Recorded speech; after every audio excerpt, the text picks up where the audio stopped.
Can sleep apnea affect infrahyoid muscles? Have you ever wondered how sleep apnea impacts the muscles in your neck? Specifically, let's look at the infrahyoid muscles and their role in this condition. Sleep apnea, particularly obstructive sleep apnea, occurs when the airway gets blocked during sleep. This blockage happens because the muscles that keep the airway open relax too much, leading to breathing pauses that disrupt sleep and lower oxygen levels. The infrahyoid muscles are a group of muscles located beneath the hyoid bone in your neck. They play a role in moving the larynx and hyoid bone, which is important for swallowing and speaking.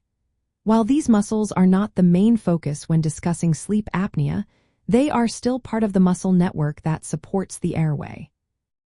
During sleep, the tone of all muscles decreases, including those that help keep the airway open.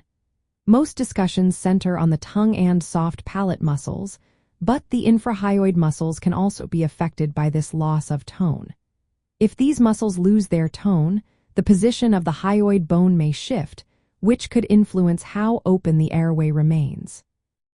When it comes to surgical options for sleep apnea, one common procedure is hyoid suspension. This surgery aims to stabilize the hyoid bone and surrounding muscles to keep the airway open. During this procedure, the position of the hyoid bone may be adjusted, and sometimes the way the infrahyoid muscles attach or function is modified. The goal is to prevent the airway from collapsing by supporting the structures that help maintain its openness. So, can sleep apnea affect the infrahyoid muscles? Yes, it can indirectly impact them by changing muscle tone and the position of the hyoid bone. While these muscles are not usually the primary cause of airway collapse, their function becomes more relevant during surgical treatments like hyoid suspension. Understanding how these muscles fit into the bigger picture helps explain why such procedures are considered for some patients with sleep apnea.